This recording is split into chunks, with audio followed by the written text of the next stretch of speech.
Hey everyone, welcome to our next interview for Rebel Reads. My name is Bria Lavarnia. I'm a member of Freedom Face, and with me today is someone I am super excited to get to interview, Emma Candon, who wrote Ronin, which is the book that ties into Star Wars vision. So hi, welcome Emma. Hello, very excited to be here. I did do that. You did, and it's real good. So boarding up front, I know the book's come out recently, but we are going to be talking a little bit of spoilers. I will not ruin any like big reveals or anything, but we're going to talk a bit about the book. So, Yeah, go I will read it. Also do my best to censor myself from spoilers. Okay. Mostly, I hear they can censor me for the other untoward things, so it's I fine. think there's droid beeps. It's great. Yeah, Very Star Wars about that. Okay, so the first question I always like to ask someone is, what is your Star Wars origin story? Okay, so my family was on vacation with another family, and I was like 7 or so. And we're sharing this little cabin, and there's like a river outside, so all the kids are going out there. And I'm like going past the TV, and then on the TV, there's like this man hanging upside down, and he's like in ice, and he's like reaching for some metal cylinder. And I'm like, what is this? There's like a Yeti. And then suddenly the cylinder like flies into his hand. It's a laser sword. And I was like, oh my God. And I just sat there for the next 5 hours for the rest of Empire Strikes Back and Return of the Jedi. And I was just entranced. I could not peel myself away. And shortly after that, I was in the library, just like gobbling up every Star Wars book I could find. But I was deep in it from a very young age. Did you also end up grabbing the books in like the wrong chronological order? No, and just... okay, so I got super lucky. The first one I grabbed was Heir to the Empire, which, man, at the time was kind of considered, this is the sequel trilogy of the time. And like, I just happened to like trip onto it. And I was like, Luke Skywalker drinks hot chocolate. This is fascinating. What's going on? So yeah, no, I read everything. I developed what I later recognized as a deep crush on Mara Jade. I mean, who amongst us? Like most of us in some regard or another. Yep. But yeah, no, that was my thing. And also like Talon Card, because we're equal opportunity in this household. Yes. Yeah, no, so that's my Star Wars origin story. That's awesome. And I feel like it's super appropriate given that you have now grown up to write a Star Wars book. Yes, crazy, but true. So actually, let's talk a little bit about the book. So Ronin uses the short, The Duel from Star Wars Visions as its springing off point. So can you talk a little bit about like the genesis of Ronin? Like, did you get to pick the short you use as inspiration? Okay. So the short was chosen before I was brought on board. They had narrowed it down to 4. I'll leave it to them to like reveal what 4 those were in the future. But the duel was the one that they thought, they're like, this seems like a starting off point, like an inciting event. And so they brought to me the very basic concept, which is like, there's a village under threat and this dark warrior defends it, and he's actually a Sith Lord. And I was like, okay, cool, big sad man, I can do that. And also like, I was just thrilled to be offered the opportunity to write a Star Wars book. Like, I was given the caveat of like the timeline. I was like, I don't care, I want to do this. But after that, it was kind of a back and forth, but like I got the original script and I got like a very early version of the short in draft form. And there were some discrepancies between those, but I kind of like tried to draw from both of them and also use the basic inspiration of like the palette they had, which was essentially jidaigeki, or like the period pieces. So, these things that have, that's where the Kurosawa films live. That's where Hidden Fortress lives, which sort of infamously inspired George Lucas when he was making A New Hope. And just like really digging into that film format and its traditions and like the subject matter it's interested in. And then also pulling in the area that I'm a little more familiar with, which is Japanese folklore. So pulling those two together offered up an outline, and they were like, cool, go for it. And shortly after, I got like a couple notes from the studio to incorporate, but they were very easy to do because they were all really aligned with that Jidaigeki historical format, which I had like been basing everything on because that was the framework they provided. But yeah, so it was back and forth like that. I was given perhaps an unprecedented amount of freedom to write this book, but I think that's pretty typical for the Visions creators as a whole, because that's sort of like the idea underlying the project.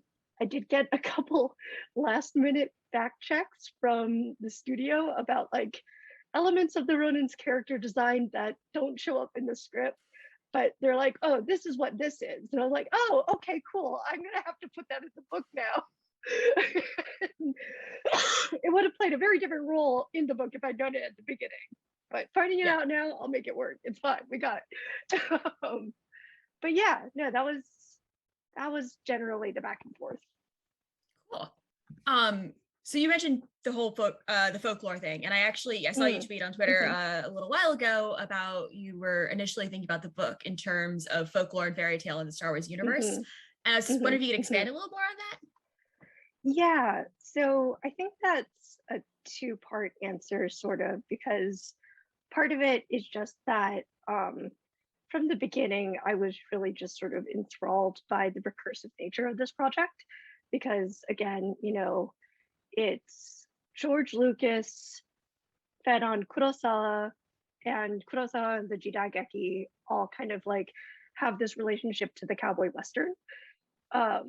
And all of those have sort of like the lone gunman, the lone swordsman, which itself has ties to wuxia, you know, with the lone swordsman in the Chinese stories. So, and you know, coming all up to the modern day with George Lucas and like 7-year-old me going, oh my God, what's happening? And now I get to contribute to and build upon that mythos. And it's just how folklore works. It's like, I call Star Wars modern mythology a lot because that was the intent, and that really is what it's become in so many ways. But just consequently, like, I really like to know in things I write what kind of media exists in universe. So like in the book I'm writing with Tor.com, that one has like, there's radio plays about the mecha and the pilots, and it's like sort of like C drama, K drama, but also it's propaganda. And therefore, I also want to know what's going on in Ronin, like what are the stories they tell? And while I was thinking about that, I ended up thinking like, oh, I guess if I'm wondering like, what do I draw from the Star Wars universe to put here? What kind of reflections do I do? Just think about it in terms of like, what kind of story would somebody tell somewhere in the Star Wars universe, which is infinitely large, right? So like, there's infinite numbers of stories, but the reference points and the kinds of things that people would take for granted. Yeah, so that was what I meant when I said that.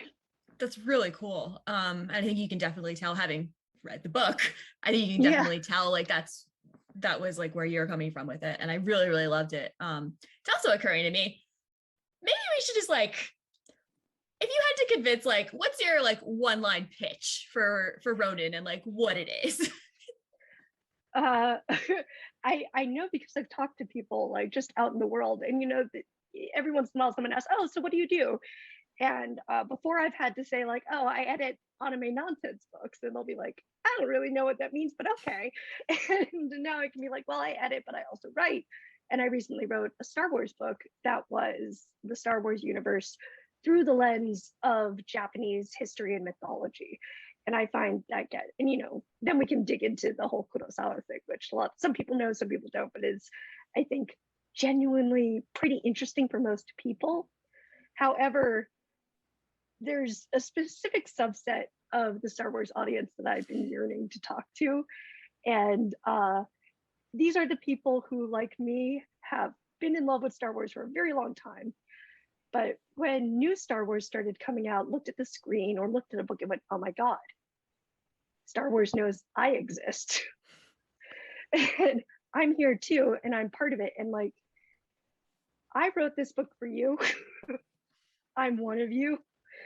I did this for you because watching Rogue One and seeing Base and True walk on screen just like Oh my floored gosh. me. I was weeping the whole time. I was like, you can get representation here, but like that was my full body realization of, oh, that's what it means. And I was really, really trying to honor that when I wrote this. So yeah. Hey guys, this is for you. If it helps any, when they brought Kelly Marie Tran out on stage at her first Yeah. celebration, like I like sat down and cried. And some person was Yeah. like, "Are you okay?" I was like, "Yes." I just she's Yeah, here. no, it's a body thing and you don't get it until you get it, and then Yeah. it takes you out at the knees. Yeah.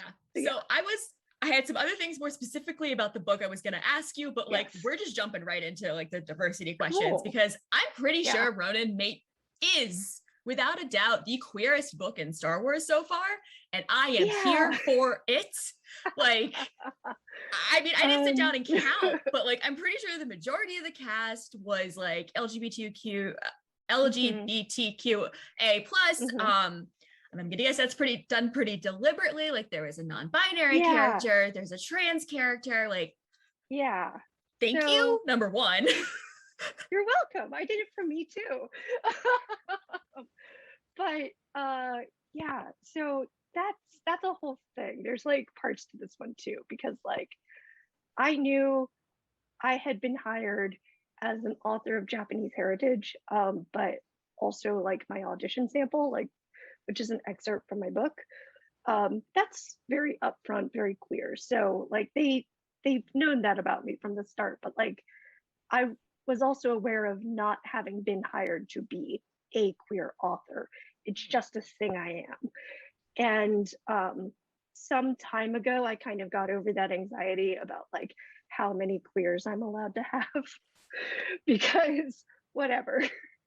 Like I, as writers, we're always writing from our own experiences, and mine is indelibly queer, not just in terms of myself, but like I was one of those lucky high school kids who I gravitated to a group of people, and we all thought, or many of us thought, oh, yes, I am cishet. And then over the next few years, we started gradually coming out to each other until it was like 95% of us, huh? Cool.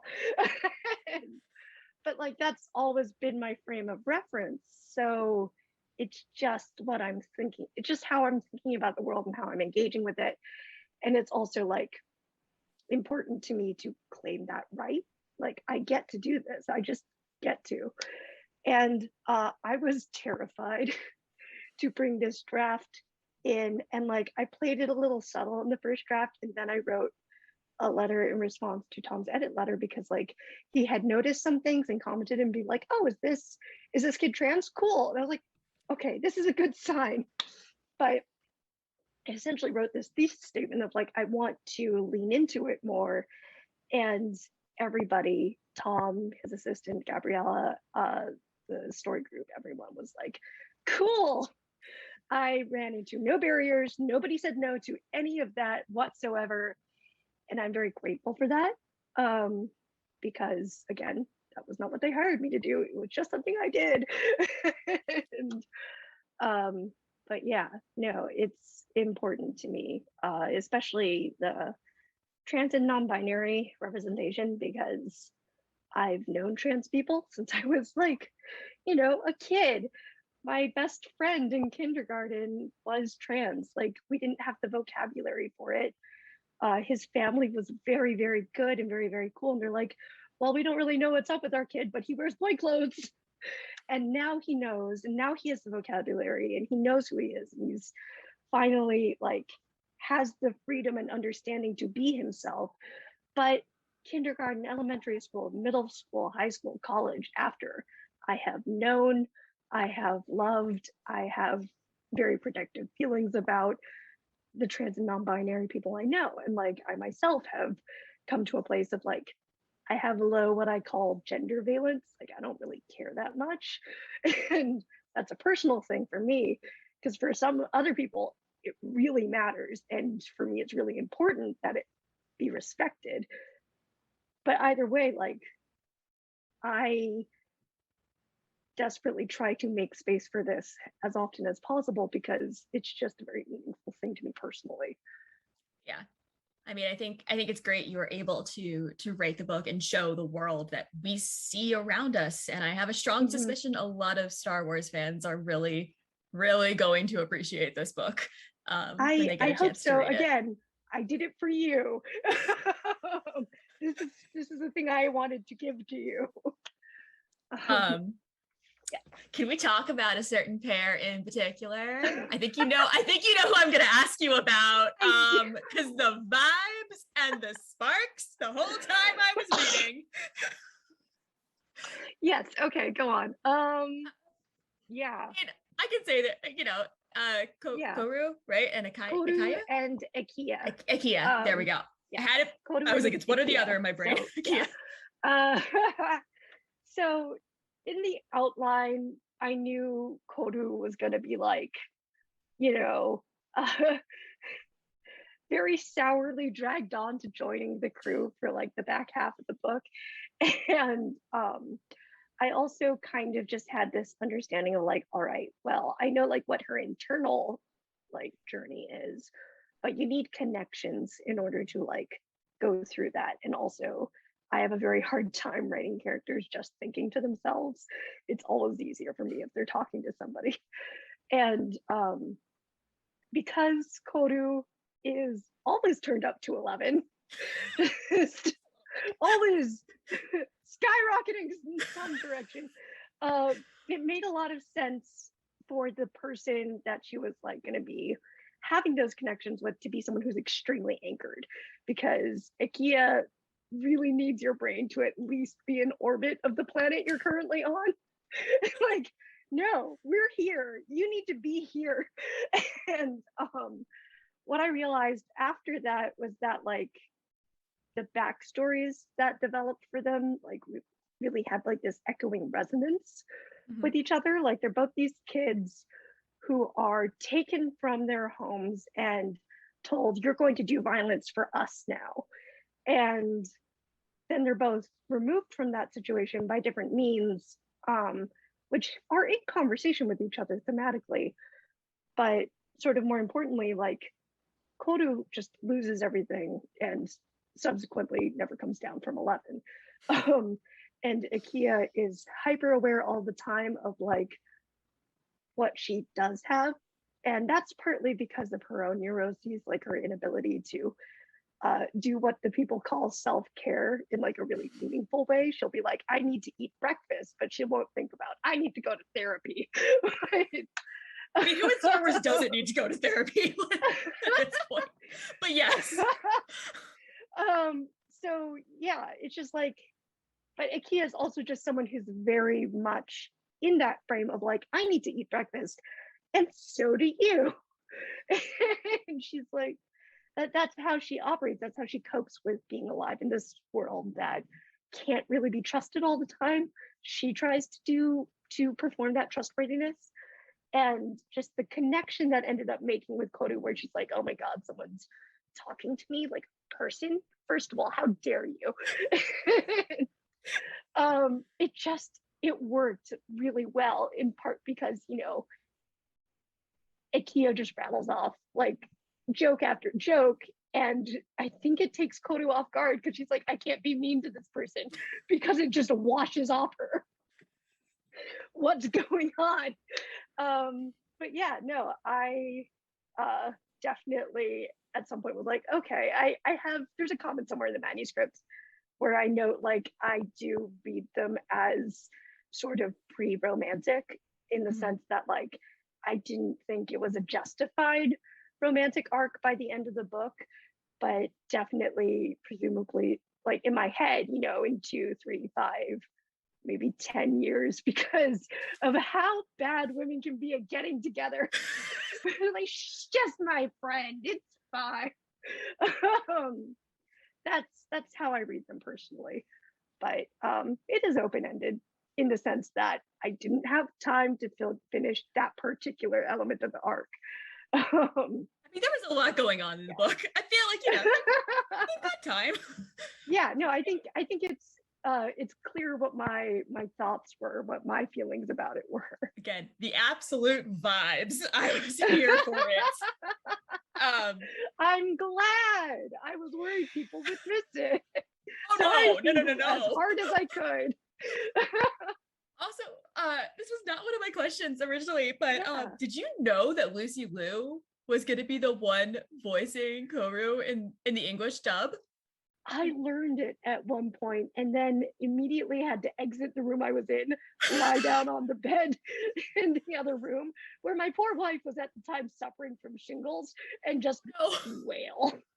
Because we're both huge Elementary fans. We both loved Elementary, so in good. part because we love Lucy Liu. Like she's just, there's this like Tumblr, Twitter post about like I would die on a battlefield for Lucy Liu, and I'm like, yeah, me too. Especially in her Elementary wardrobe. Just my God. So yeah, that was super, super exciting. I love knowing that. I'm very excited about it. I also want to make sure we talk about the true hero of the book, the absolute perfect cinnamon roll, B556, aka Hat Droid, who should be like the star of every single poster's revisions. God. And I cannot believe he has not been like the entire poster, just Hat Droid. Oh, Hat Droid. So as a caveat, I didn't actually, one of the studio notes was like, oh, by the way, this is the droid's name. Because I thought I had to make it up for the first draft. So if I flip-flop on pronouns or name, that's why. My apologies. Originally they were monk and they them because I was like, whatever, binary droid. But the characterization has stayed exactly the same the whole time, and it's just like, here's a character, here's a person who whose life is defined by, oh my God, my human is a disaster. Such a disaster. How do I keep him alive?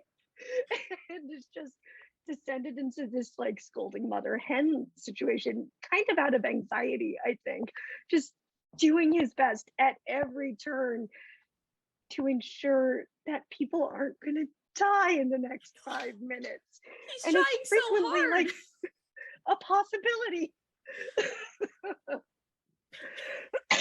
Yeah, such a precious angel. I love him. Yeah. Like there is a comment somewhere about like, oh, B5 is so taken for granted. There was definitely a point, I'm not gonna spoil, but there was a point at the end of the book where I was like, if something happens to this droid, I will riot. Like I think Emma better not. She better not. Riot. So actually, so apart from Perfect Angel B5, who is the hero we don't deserve, but the one we get, none of us deserve him, his preciousness. Did you have a favorite character to write when you were working on the book? I know I'm asking you to pick your favorite child, but no, this is I'm so great. sorry. I do have an answer in the sense of like, there's 3 characters who were really easy to write in different ways. Ikea, because she says what she's thinking. Koru, because she does what she's thinking. And the Traveler, because I love writing performers and they have no idea what they're thinking. They are just talking their way into perhaps out of the problem, or at least into a new one.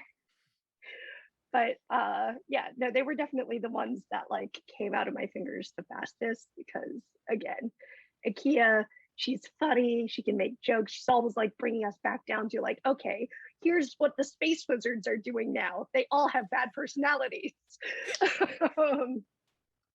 And Koru, meanwhile, is just like, she's not actually a very complicated person. She just doesn't have the facility to understand what her thoughts are.